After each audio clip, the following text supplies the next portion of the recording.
Welcome to Story Comic Presents, where we interview amazing storytellers and artists. This is episode 222. I'm your host, Barney Smith of StoryComic.com, and we're excited to have with us the internationally acclaimed founder of Dismay Comics and the host of the Store Brand Comics podcast, Brandon Ingram. Thank you. Thank you for having me. And yeah, like, I guess technically you can now say internationally acclaimed because some of my past couple Kickstarters, like from a year ago, it's like, oh, person got it from Switzerland, person got it from Australia, person got it from the UK. It's like, it's spread. I was like, so technically I'm an international comic maker, like comic seller, basically. Yeah. Well, and I gotta say that, Brandon, thank you for coming on. I read the Dismay comic, and I gotta say, I read that, and it reminded me a lot of, I think I talked about it was like a David Lynchian feel of that movie theater horror one, where you get left off thinking, what the heck is going on here?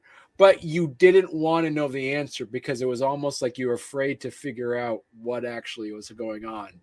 So it's being confused was better than actually you answering the question of what that horror was going on. And that's a big thing, is like, obviously with the main character there, like a lot of stuff is going on, like psychological horror and stuff, but especially how the page layouts are. Like, it starts off like first few pages are like 1, 2, 3, like standard panel layout basically. And then as it progresses, panel layouts are just not all over the place, but there is a difference as it progresses to where you, the reader, it's like, oh crap, like I feel like I'm going through all the stuff that Ben's going through. Right. Now, how did you come up with that idea? Like, so, because you as you write comics, that were you very specific in the artist to let them know that you wanted to have that set up like that? Or is that kind of a creative process that you did with the artist for that?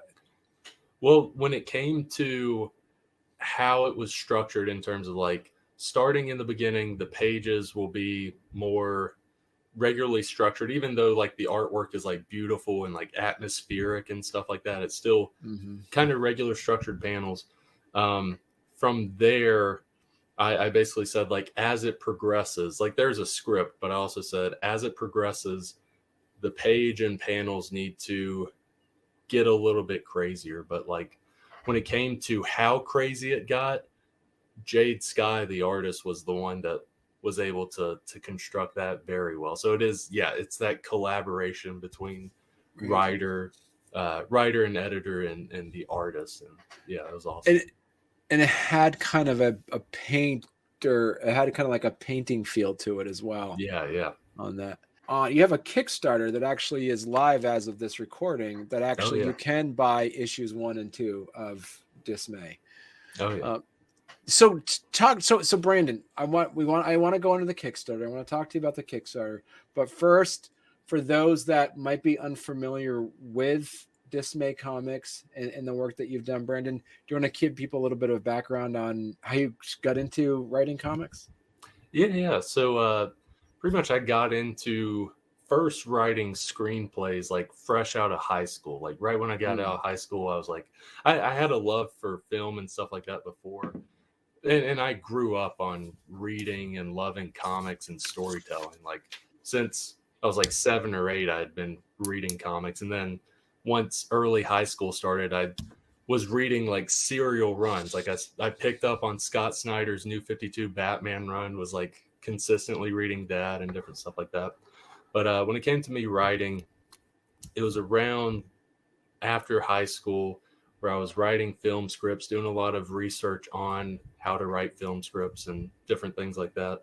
And I was entering into contests and I was getting some feedback. I won like a couple small contests here and there. But eventually I was like, man, like, because at the time I'm still like reading comics. Like I'm still blazing through a bunch of comics. I was like, man, I really want to do something with some of these stories. And I know a lot of the stories would cost a low budget. That's like Hollywood low budget. Like, like The Gallows Man. Like that was a feature-length script at one point. I was like, I could make that under $500,000. In Hollywood terms, it's like, wow, that's very low. For Brandon terms, it's like, that's a crap ton of money that I'll never see. So, so it's kind of like all of these stories I can make into comics. And since then, a lot of stories have just been like, I'm just making this as a comic, because it started out as like, I want to make these a comic so I can see these things come into fruition. But as I was starting that, I was like, oh, well, I just want to start writing for comics. Like if it becomes like a film or TV show or whatever, like great. Like everyone wants that, but like that's not the reason I'm doing it. So yeah, I basically converted the scripts, redid them some, and then made them work for comic book form, and just went and started looking for artists online. Like DeviantArt was one of the first places I found a lot of the artists I worked with, and then a few other artists through like Instagram and stuff like that. But that's really where it started, was pretty much early 2019. Just a few things happened to where it kind of like kickstarted me of being like, yeah, so I've been writing comics. Now I want to actually make them with artists. And so I've kind of been doing this since basically March or April of 2019. Now, talk to us a bit about that, how, because when you put together these anthology stories that we have for Dismay Comics, you mentioned how you find your artists.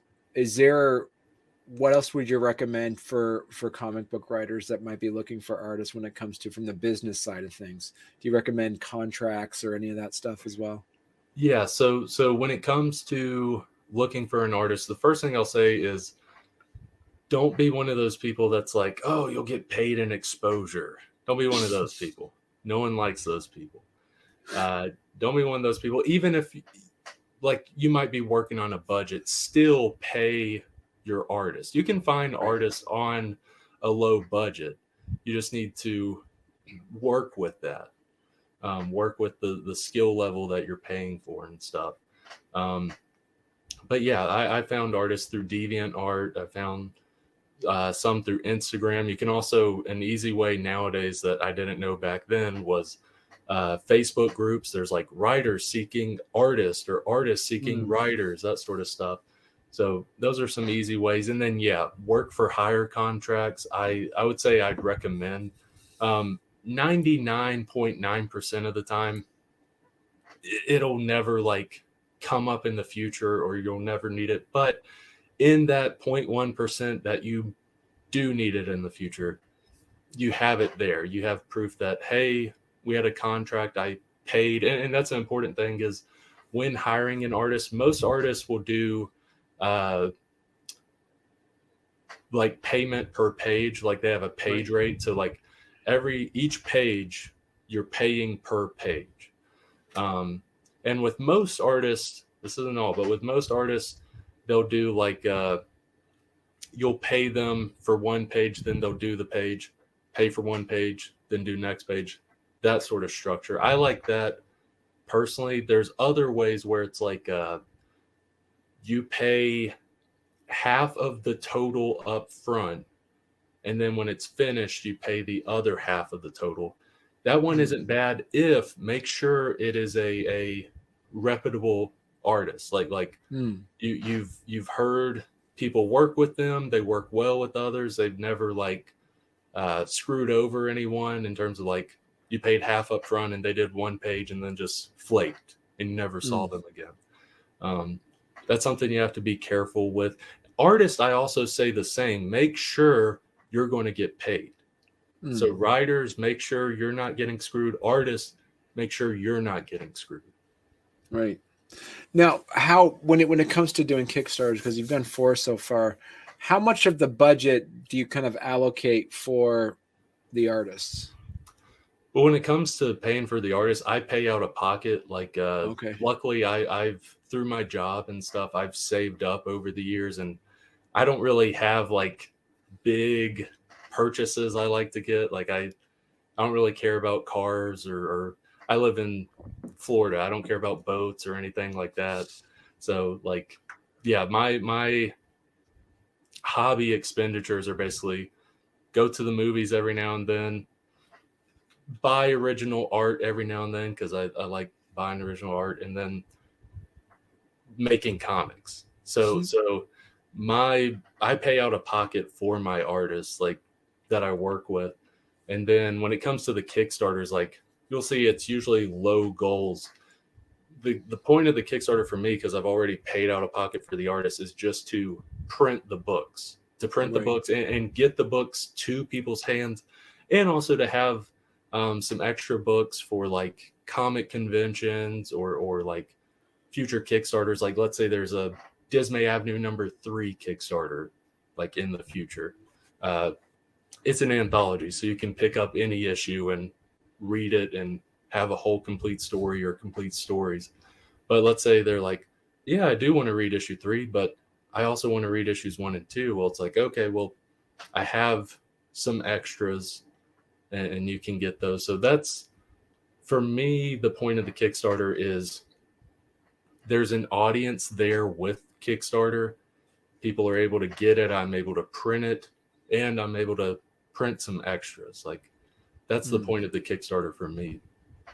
Now, what is it about when you're writing? What do you enjoy most about compared to, and we'll talk about Gallows Man in a bit, but compared to your ongoing series as to the anthology, how is the writing different for each one of those as it comes to from that creative process? Yeah, when it comes to specifically Dismay Avenue, this horror anthology, because the first 2 issues are psychological with some cosmic horror with a little bit of supernatural horror, but as issues go on, it's going to be all kinds of different horror.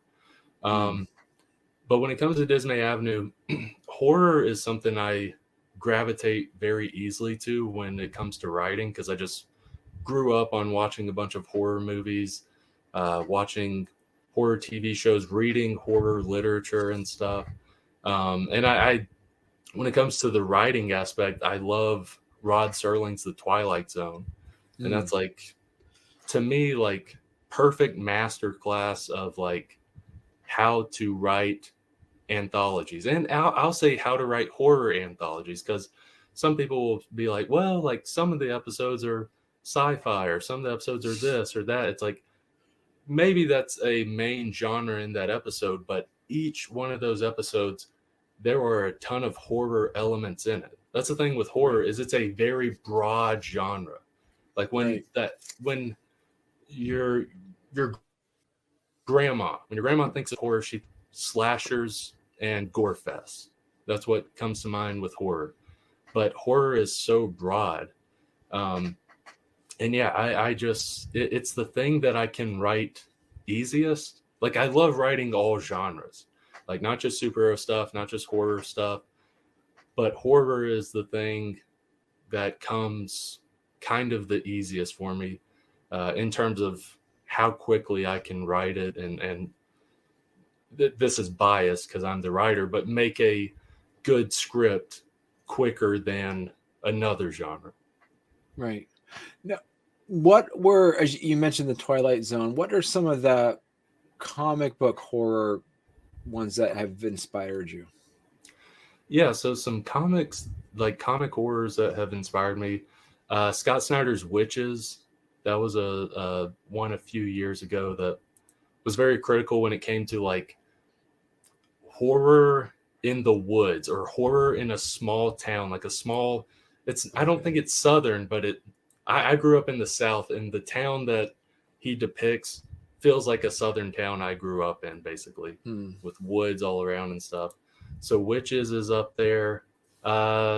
Recently, I haven't read a ton of issues, but like the Silver Coin has been pretty good. I like the element of each issue following this coin as it's getting passed along and that sort of stuff. Those are major influences. And then something that it's a small part of a story in issue 2 of Dismay Avenue. Ice Cream Man, the horror anthology that came out a few years ago. It's still going. In one of the stories in issue 2 of Dismay Avenue, there's a little girl who goes to a thrift shop. She finds a mystical triangle in the thrift shop like a musical triangle. When she hits it, she gets sent into other dimensions each time she strikes it. And she strikes it one time and she gets sent to like this concrete area just surrounded by woods, and like an ice cream person pedaling on a ice cream bike like pedals up to him. And that was part of that was influenced by me reading Ice Cream Man at the time, because I was like, already I thought Ice Cream Men were weird because there's a movie in like the 90s. It was a horror movie. I think it was just called Ice Cream Man. And already I had some creepy vibes with it. And then when I read that comic, I was like, okay, it's settled. Ice Cream Men are creepy. This is going to be a creepy element within this horror story right here. So yeah, there's a lot of influences all over the place with horror comics and horror media. Right. And so how is it now talk to us a little bit about also with Gallows Man. It also, as we mentioned before we went live, that it does have a bit of a campy Batman feel to it with a touch of Quentin Tarantino. And where did you come up with that story, Gallows Man? So really, like the first thing that popped in my head was that like initial thematic line basically was like, right, what if, like, I had never seen any of the Batman 66 stuff before, the Adam West stuff before writing it. All I'd seen were like the memes, like Batman running around with the bomb over his head, stuff like that. And like the G. Willikers Batman, like stuff like that. And it was kind of like, what I did know about the show is whenever a punch was about to happen, big boom. It's a bang, pow, whatever. You didn't see the punch connect. You saw maybe the aftermath, and the aftermath was usually like the villain's like slumped over, or they're already like tied up or handcuffed. right. And so the initial thought was like, what if that, but maybe you do have a bang or a pow, and then that aftermath you see is like realistic, like bloodiness, like teeth falling out, bloody nose, all this stuff, broken neck, broken back, all this stuff, impaled by an umbrella, all kinds of stuff. And so that was the initial thought. I was like, okay, I got to make a story out of this. And it was originally starting as like kind of that fun parody satire of Silver Age, but it was also like, well, there is a lot of Golden Age I can kind of parody and satire, because I also do love, that's the thing, is I don't crap on Golden Age or Silver Age heroes or comics with this comic. I have a love for those. I poke fun at it a little bit, but there is still a fun love that is there. And the thing with Golden Age characters, a lot of them are just killing the bad guys willy-nilly. A lot of them have guns and all this stuff. And so, and the thing with that is, back then kids would look up to these superheroes and be like, Right. wow, I want to be like him. Like, he's such a role model. And so I like ramped that up in the Gallows Man to where like there's, I mean, the hero's name is Gallows Man. Like, you already know, like, okay, death is coming to every criminal he comes encounter with, even like a common mugger. Like, crazy deaths are happening. And basically the world is like happily desensitized to this crazy violence, to where like everyone, like, there's a radio host. It's set in the 1940s. The main villains are like this Nazi cult that's like infiltrated the city. But there's other like villains along the way. But like there's a radio host in the 40s that is like narrating sometimes. He's like, that Gallows Man and his sidekick Newsboy, he's like the Robin equivalent, basically. Like, Gallows Man and Newsboy, they took out the dastardly Walrus and his henchman, the Jackal. Oh, what a great victory. It was good to see that they got their comeuppance, that sort of stuff, and going on. And basically, like, everyone loves these heroes that are just like hanging villains and all kinds of crazy gadgets and stuff, similar to Batman, all these weird gadgets that are like deadly gadgets. But yeah, just kind of, and as well, there's like kids who are like, I love Gallows Man. Like, he's the best. I look up to Gallows Man. It's just like kind of taking the desensitization of violence and ramping it up to like 10, basically. This world that Gallows Man is in. Well, I mean, it's funny that you mentioned that, because I know like the Golden Age comics, because I love reading all those public domain Golden Age comics you can get online now, and they would have like a very specific villain that just seems, this is a great villain, and at the end of the story they kill him. So it's like, so there's no reoccurring villains really. So it's, I see that in those Golden Age pieces, that's very specific to that. Rarely do you actually see a villain escape and come back again in the land, but it seems like they just always kill them. And the Jungle comics, I was reading some of the Jungle comics, and I don't know if it's Sheena or one of them that actually has, in the beginning of one of the stories, it'll talk about, it'll give actual names to a lion or a chimpanzee or a rhinoceros, and they'll say like so and so the lion, like an actual named lion, and they'll kill it in the first few panels. Like, and it's like, why did you name it? Like, it's that's the thing. Weird. That's such a minor thing, but just adding the name like hits you even more, because it's like, oh, it had a name. It's almost like, even though it's an animal, it's like it's a person behind there almost. Like, I know, man. So congratulations, as we mentioned, that you did hit your goal already on for Dismay Avenue issues 1 and 2, a psychological horror anthology. So and as it says, 4 different comic artists, 5 psychological and cosmic horror stories, and 100 plus pages of pure terror. I like that. And as of this recording, you still have 13 days to go on it. Do you want to kind of give people a little bit of background on this? Because this is what's different in this Kickstarter as compared to your previous Kickstarters that you learned from. Yeah, so with the previous ones, Gallows Man, I love Gallows. I love all of the series I work on, but Gallows Man is sometimes hard to market. Especially if I approach someone and I'm like, hey, like, you want to check this out? Maybe do a review or have me on or whatever. And they're like, sure, send me the first few pages or whatever, and we'll go from there. And I'll be like, maybe I should send the whole comic. Maybe you should see the whole issue. Because if you read the first few pages of Gallows Man, you're like, oh, this seems like goofy or whatever. Or you see like someone with a swastika patch on them, and you're like, oh, like, I gotta stay away from that. It's like, no, those are the bad guys. They're getting their comeuppance. They're not the good guys. But it's one of those things. So specifically when it comes to marketing and stuff like that, I love the Gallows Man, but it's a little bit harder to market than a horror book. Horror is very popular. That's not the reason I like made a horror comic. I just love horror, and luckily horror is a popular thing right now.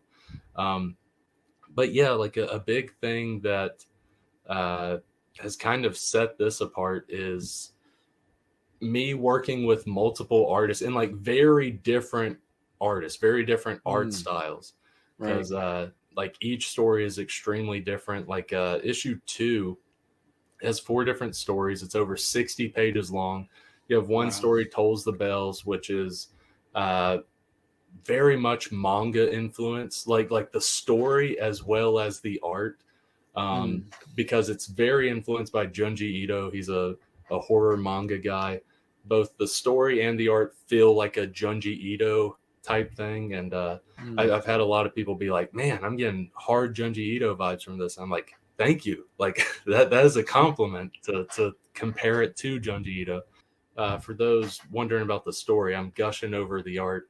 The story follows a little boy who has to stay after school one day because he gets in trouble. And when he stays after school, creepy stuff starts happening. Like teachers are gone, and a huge portion of the horror with this is like the horror of isolation and darkness, because it is like basically like a 9-year-old boy. So just ramp up the horror of isolation and darkness, because you're even more terrified of those things in your younger years. So that's kind of where that one is, without spoiling too much about the story. And then Raw Horror, the art done by Jade Sky. I also will give like a brief little synopsis of it to not spoil anything. Basically, it's about a military soldier who wakes up at his house, but it feels very unfamiliar. It feels like a very unfamiliar surrounding for him. And this one is very similar to Program, but a little bit different. Very atmospheric, very surreal, painterly artwork.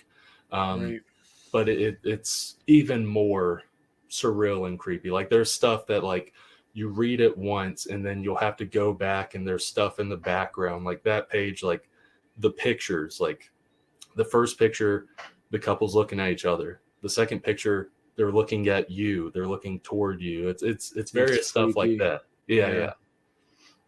And then the third story in this one, Destination, it's more your modern contemporary artwork, but with great lighting. Federico does that well.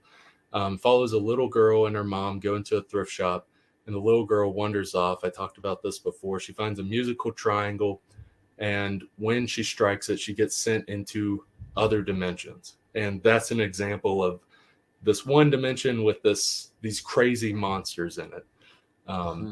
Very, very terrifying and crazy monsters.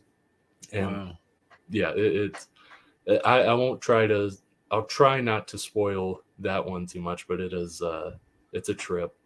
And then the last story with issue 2 is Acolyte, which is it's done by Helen Bolton. She does the artwork, and she does the artwork for Gallows Man. But this is very different artwork than Gallows Man. She's very like she can go in multiple directions with her art style. This is very much like Dr. Seuss type art style, because it's starting out, it feels like a Dr. Seuss story. The main character, his name is Mr. Hinklehorn. That's like a Dr. Seuss name, basically. And Mr. Hinklehorn's going about his daily life, and he's just taking crap from everyone, like from work, at the store, in traffic, all this stuff. But all while this is happening, he just keeps a big smile on his face and says, "Thank you, sir," or "Have a nice day." And it's like, something's up with Mr. Hinklehorn. And as the story progresses, it's like, okay, I see now. And then, yes, this is a Program, which Jade Sky did the artwork on. And it follows a couple, Ben and Mia, who go on a movie date night to a movie theater on the outskirts of town. And huge Cineplex, but it's like dead. Like there's no one in the parking lot, no cars in the parking lot. There's 2 concessions workers in the theater, and then some guy off in the distance in the lobby with his hoodie pulled over. Very creepy, very weird. And as it progresses, it just spirals down. This creepy psychological horror. But yeah, like this one, Program in particular, the first third of it is pretty much all true. It was a date I went on with a girl back in college. We went on a date to a movie theater outskirts of town, and no one was there. And basically the first 15, 16 pages is nearly identical to how it played out. Some of our conversations were a little bit different, but it's basically how it played out. And the story is basically like a, what if it went this crazy, creepy direction? So in real life, there was some weirdo with, like, not a weirdo, but somebody in a hoodie. Just there was someone in the lobby, just like off in the corner, and his back was like kind of turned, like in the corner of the lobby. What was the movie? Do you remember? That's the thing, is I put in all of these comics like at the very end, like behind the panel or behind the scenes, like me commentating basically on the stories and stuff, and my mindset of writing them. And I was trying to remember when writing this. I was like, what movie did we go see? And I looked through I was like, I don't even remember what movie we saw. Like that's the thing is one day I'm going to see a poster of the movie or someone's going to say the movie name. I'm going to be like, holy crap, that's the movie we saw. But to this day, I can't remember what we saw because this was like our second date. So like part of it was like me focusing on like trying not to be weird or nervous around her. And then whenever the projector is like frozen and it's playing a loop and all this stuff, like those are the two biggest things I remember about that day. Right. So talk to us a bit about, you have your reward tiers. You have them split up into, this is interesting, a level 1, level 2, and level 3 and level 4. Yeah. So reward tiers 2 and up, you get access to the stretch goals that we hit. But there's a reward tier for literally any budget from $1 to $60.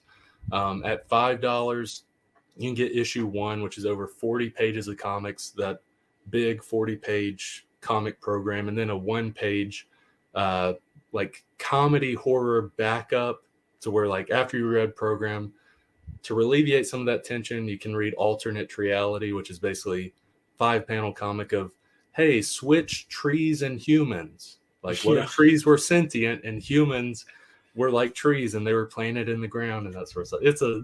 It's a fun, stupid comic. I like it. But so yeah, $5 you can get that digitally. For $9 you can get both issues 1 and 2 digitally. And that's over 100 pages of comics. So just $9 there. Then physical copies, they start at $11.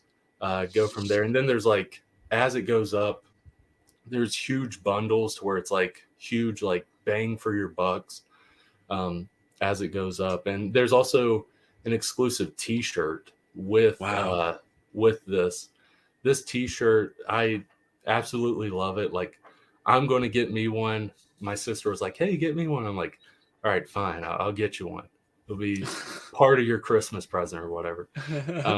But yeah, I absolutely love this t-shirt. It's a pull from Tolls the Bells from issue 2. But yeah, so with the t-shirt, you can get your creepy horror comics and you can add on the t-shirt.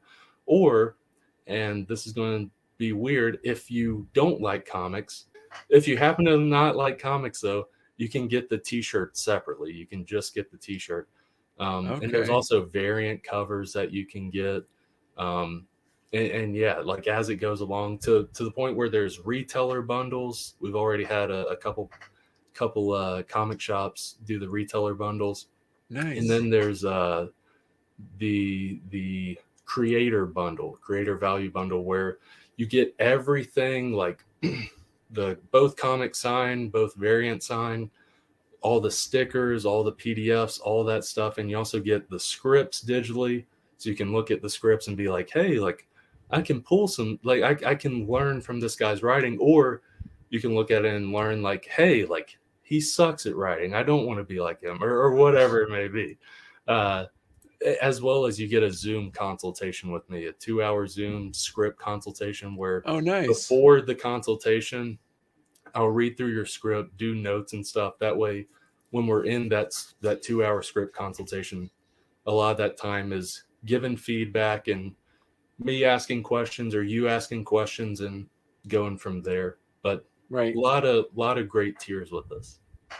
I see that, like so that's for $60. That's an amazing deal that you get everything. You get the complete bundle, which is both issues 1 and 2, like you said, is over 100 pages, scripts of all the stories, and plus, as you say, a 2-hour script consultation through Zoom. So that's amazing. Yeah. And so stretch goals, you have some stretch goals unlocked already too. Yeah, we hit the 751 within like a day. We hit the 500 initial goal within the first 7 hours. And then we hit 750 within the first day or two. And yeah, so that one's it's a bookmark, Dismay Avenue #2 bookmark. And it's basically this horrifying, creepy eye darkness bookmark. to where if you're in the library, you have that in your book, people are going to be doing some glances because they're like, what the heck? Like someone's staring at me or something? Because it's double-sided. And then there's a Dismay Avenue sticker. We hit that, the 1250 sticker. So all physical backers will also get that. And then what we're working toward now is our $2,000 stretch goal, which is, and I like all of these stretch goals. I really like this one. It's basically a Gallows Man Dismay Avenue crossover. Now, I'm also curious, is like, as you being the writer for all of these stories, is there any story that you wrote that you say, I want to come back to this world here? This one, there's more creepy stuff going on. Do you have like any scripts that people would recognize and revisit one of those specific settings? Like I'm in like a film group, but they're up in like Des Moines and I'm down in Florida. But when you're a writer, you don't have to be there. So you can just write it and just send it. So that's the good thing about writing. If I was an actor, it's like, I'm out of luck there. But there was a film contest, like a 48-hour film contest a month ago. It was like a horror one. And it dealt with a movie theater. And I basically made it. And then after I wrote that, I was like, oh, crap. Because a lot of people really like Program. Like the people that have read it, they really like Program. And I've had a couple people be like, man, like I would like to see you one day go back to this world or see some more stuff dealing with the theater or whatever. And after hearing all that and after writing that theater script, I looked at the theater script, worked on it a little bit. I was like, this could fit in this world. So cool. In a future Dismay Avenue, there will be a story dealing with that theater. Wow. Okay. Because there is something about that place, like especially, some of the other characters that they interact with. You say there's something about this. It's just something weird going on here. Yeah. So before we wrap up, I want to talk to a little bit. I want our audiences and listeners to learn more about your Store Brand Comics podcast. Yeah. So this is a podcast I do with a buddy of mine, Tio, and how the best way to describe it is half the time we are doing pitches. Like we are doing pitches for like comic crossovers or movie crossovers or property crossovers. Like the most recent thing we did was crossing over James Bond 007 with Fate Stay Night, which is an anime. Huh. That was and what that was like the crossover chicken ones. We started doing those recently. Is me and Tio will not talk about this until we are on the podcast. And we have both picked a franchise, basically a franchise of any sort, any media. And mine I picked was James Bond 007. I didn't tell him until we were like, okay, go, say it as we're on the podcast. I said 007. He said Fate Stay Night. And then for the next 2 hours, we're just pitching and making this story. So that's like half of it. That's half of the podcast. We also do like Marvel stuff, like you see like Marvel Year 3. We have like our own, the Marvel thing is like, what if Marvel Comics did a reboot? Like they did like a New 52 basically. And that's basically what it is, to where we're up to Year 3 right now of that reboot and a bunch of different series and stuff. We also have like a DC, like what if DCEU turned out good? What if we were in charge or whatever? And we're up to like 13 or 14 movies with that by now, with the pitches and stuff. And then sometimes we have random stuff. Like in the past, we had like Dog Welder and Batman. Dog Welder is a little known DC character. It's like, I heard about Dog Welder. Yeah. It's like a crossover with them. So we'll have little stuff like that. So that's half of the episodes, basically. Just crazy pitches and crossovers and stuff. Like we had Predator on the Planet of the Apes. We had Predator on Planet of the Apes, that sort of stuff. And then the other half the time we're talking about all kinds of geeky stuff, philosophizing about geeky stuff, philosophizing about Batman, philosophizing about poop, philosophizing about Batman's poop. It's all kinds of stuff. But it's a fun time. We mostly do it as like a hobby. Like we love doing it, but we are happy to see that people do enjoy it. I will say, for any new people, if you're trying to get into it, the average episode is like 2.5 hours long. They're big. They I are want to long, mention yeah. that. Yeah, that is the average length of an episode. So I just want to warn you there. And people can go to through Anchor FM is where that link is, and that link is also, I noticed too, is on your link tree as well. Yeah. So you can find it on my link tree, and also most podcast listening apps you can find store brand comics. Right. Excellent.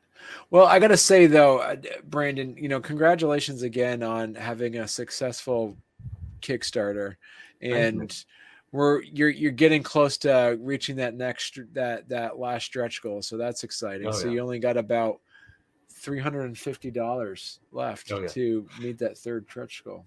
And if we win, I shouldn't say if, because I know we are going to hit it.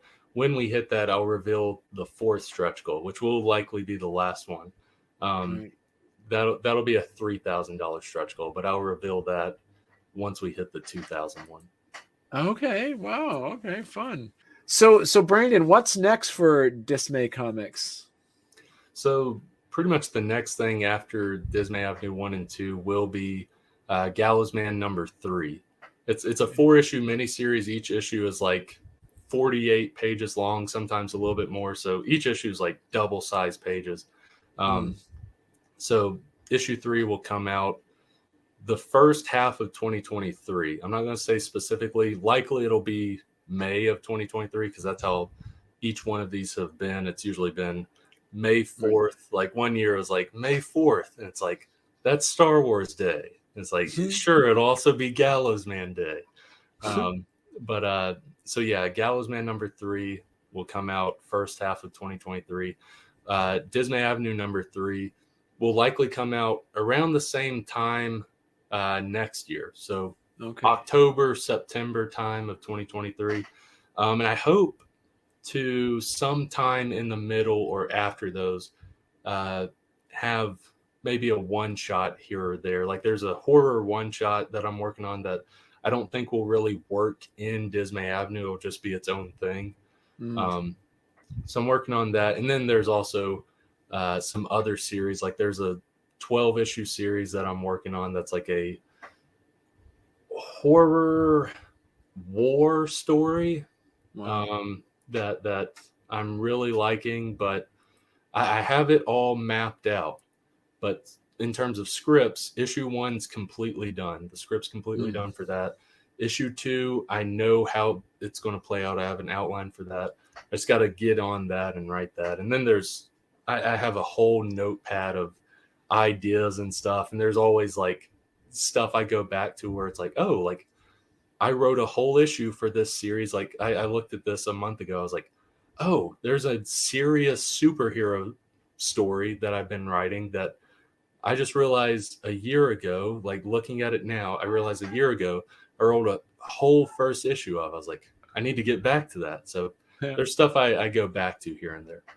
Right. Well, listen, so Brandon, you got to come back on when you're ready to talk about Gallows Man 3 and then also Dismay Avenue issue 3 as well. Man. So yeah, cool. It's great talking to you. And like I said, congratulations again on hitting your goal. Thank you, man. Thank you. And so to make this episode more evergreen, if somebody's listening to this a year from now or where can they find your comic books if they want to read them? So if you're listening to this in the future after this Kickstarter, I don't have an online store. I don't plan on getting an online store anytime soon, but with all my comics, they're going to be available on each Kickstarter that happens. So Gallows Man number 3, when that happens, you'll be able to pick up issues 1 and 2 of Gallows Man through that. And also in the add-on section, I'll have Dismay Avenue 1 and 2. So each time a Kickstarter rolls around, you have a chance to pick up these other books as well. Perfect. Okay. So you got to grab it. So for those that are interested, in the show notes, I'm going to have a link to this Kickstarter we're talking about now. Through there, you can probably click on that hyperlink, and it'll probably have an update on there for any of the newer Kickstarters that would be happening in the future of this recording. So perfect. All right. Well, thank you so much, Brandon. Thank you, man. Thank you. You're welcome.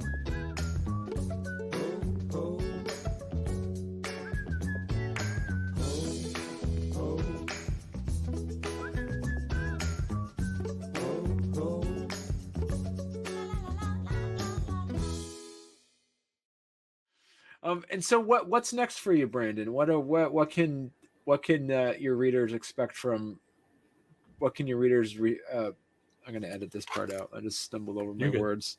Oh man, I tell you, I was knocking it out of the park for so long. Usually, I just, so you know, I have timestamps on all my interviews. I always have like timestamping this and that, and then it looks smooth later. But this is only my, all right, 14, 46, 40. There you go.